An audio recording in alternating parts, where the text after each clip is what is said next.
also gained some admirers along the way. Not a bad claim to fame when Tom Hanks describes you as a genius.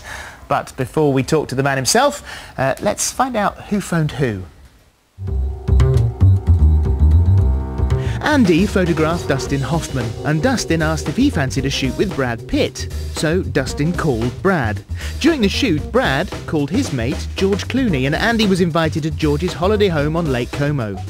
When Andy got home, Julia Roberts had left the message inviting him to meet her while she was in London, and on that shoot, Julia called her friend Susan Sarandon.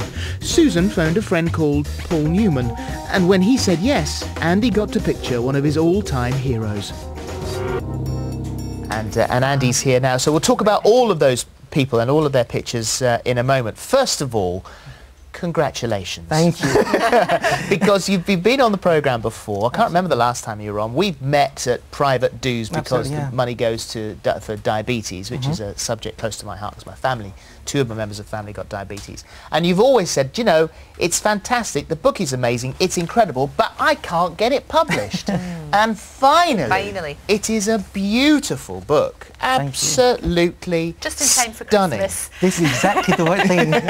Just in time for Christmas. You need a big stocking for that. Look at these, and they're just absolutely stunning. But the idea which makes it unique, I think, and so very novel, is this 6 degrees of separation. Absolutely. And this was something that was originally it was an American psychologist thing called Stanley Milgram who said that you can connect yourself to anyone on the planet by jumping from 6 people. I know you, you know them, they know them, and you can get to from anywhere to anywhere. And that was where you started. Yeah, exactly. I mean, you can get literally from you to an Inuit within 6 lumps. I mean, anywhere, anything. And so I had this idea, and Joss Ackland, he inspired the idea originally because he did have the idea of who slept with who, but who... You might not get them to admit that, It's slightly thinner book, I would have thought. So, I mean, it was back then, 1998, I think, the Kevin Bacon idea, the game, was then coming over to Europe. And so I said, well, take your idea slightly, modify it, and do a chain reaction. And he gave me Greta Scacchi, which is a fantastic first leap, really. Yeah. And it went on from there.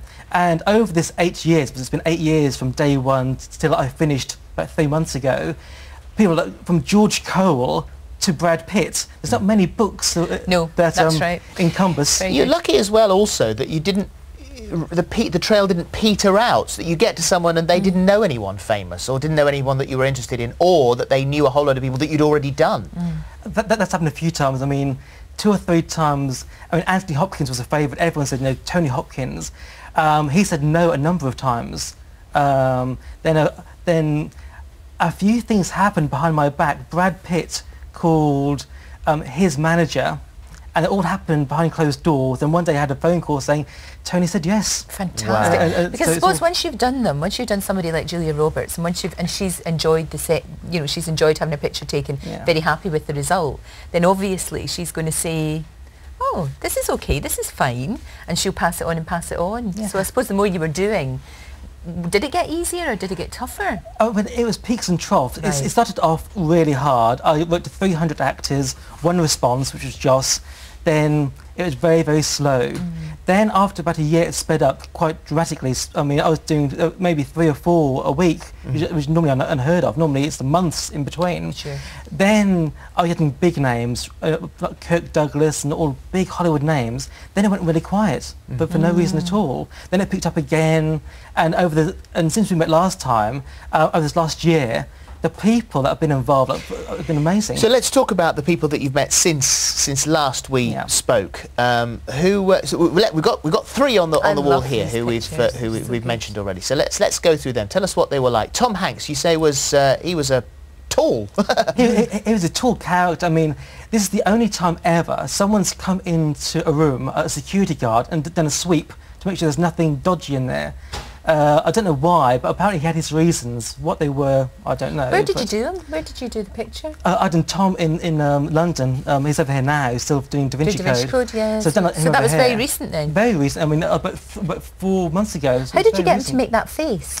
Well, He looks so relaxed. All the people in your pictures look very relaxed and very comfortable. Yeah, I mean, but normally the way I work, it's just myself and them. There's no assistants, there's no stylist, nothing. And they can feel it's more intimate and they can mess about if they wish. They've got full approval of any shots anyway, so they don't mind messing about. Right. And Tom had seen some of my work I've done, and he was going, "Oh, you're an artist, you're a genius, you're fantastic." I said, "Well, you are taking the mickey, aren't you?" He said, "Yes, actually, I am taking the mickey out of you." But I mean, he just is playing around to me, and this whole series of him spinning around and being really flamboyant.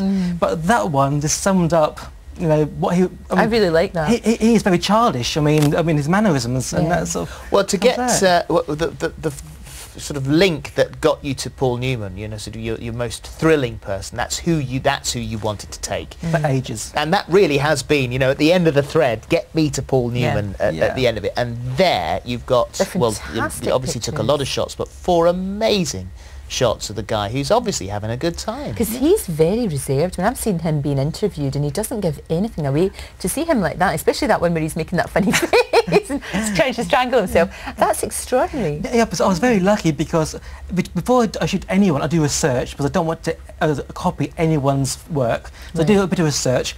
Every shot I saw, he was very reserved, very, you know, contained, actor. Yeah. And when I met him, he was the funniest guy. He spent half an hour trying to get elastic band up his nose for no apparent reason. I mean, okay, we're worried about him now. He said, I want to do a whole series of shots picking my nose, which I'd done for him for personal reasons, and then he was pulling his thing out of his nose. And he was the funniest guy. Out of, I'd say, about 100 shots, 2 of them were straight, sort of normal classic shots. All the rest were him trying to strangle himself. Yeah, and what was interesting was you'd always you said that the partnership between him and Redford was fantastic. Oh, of course. Wouldn't it be great if you got back together again? What was his reaction to that? I mean, I've been a buff for ages. I mean, I loved, you know, Butch Cassidy and The Sting. And I said, one more time. He just winked at me and said, you know, maybe one day, son, I will. And it was that day it was released, they're going to do one last TV movie together. So it's nice to be the first person to... Yeah. And what about beautiful Julia? Oh, she was fantastic. Again, you have sort of preconceptions of what someone would be like. I mean, Oscar winner, a people's favourite. And she was the most down-to-earth person. She was like an auntie you haven't seen for years. You know, are you warm enough? Are you thirsty? And haven't you grown? So, this sort of... but she was absolutely fantastic. And I had 2 ideas, more of a staged, arty, hard-lit shot. And she's got the most fantastic smile. I wanted a smiley shot. And so... That is a smile and a half. It is a big smile. It's a big one. You've got Orlando Bloom to stand in his boxer shorts. Yeah, I mean, that was a bit naughty because, I mean, I'd seen a shot that David Bailey... That's great. I've seen a shot David Bailey took of Michael Caine, the black suit, the white shirt, black tie, very straightforward. And I said to Orlando, you know, I'd like to pay a homage to Bailey and Michael Caine and do the same sort of shot, but with a bit of a twist on it. And I said, well, my idea is to wear boxer shorts with them around your ankles. And he, well, I'm not very keen on that idea. And I said, well, Keira Knightley said, you'll do it for me. He said, well, I'll do it then. Really? That's how you persuaded him? Blatant lie. She never said that at all. Lied. And then afterwards I said, you know, I was teasing you. And he said, it's fine. He said, it's a great idea. He's seen the Polaroids. Yeah. And once they see the shot, then you know, then they're comfortable. And in the book, there's a series of him pulling shoulders down. So there's 4 shots from undoing and pulling down slightly. Now you've spent, I think, somewhere in the region of about £90,000 of your own money. Yeah. It's been a massive journey, and you've come to the end of it with this book. Will you continue? Will you do something else? What's your next project? I fancy, I mean, there's a 2-pronged thing I wish to do. I mean, one is the same sort of idea, but with musicians and singers, because the diversity of bands from opera to acid house, anything, a whole compilation all linked in. Another idea is a documentary. I like to do something completely out of the studio, no celebs involved, nothing, just out on the field with a 35mm camera in an area that hasn't been explored before. Well, what we should do with the music one is to say, if you are a famous musician who's watching this morning, and you have to be famous, got to be a big A-lister, we know they watch, give us a call, and that can be the first one to start you off. You can start from here. Yeah. Fantastic. Your family will be going, no, shut up, don't get him on another one. Thank you very much. Thank you very much. Well done. It's a great book. Thank you.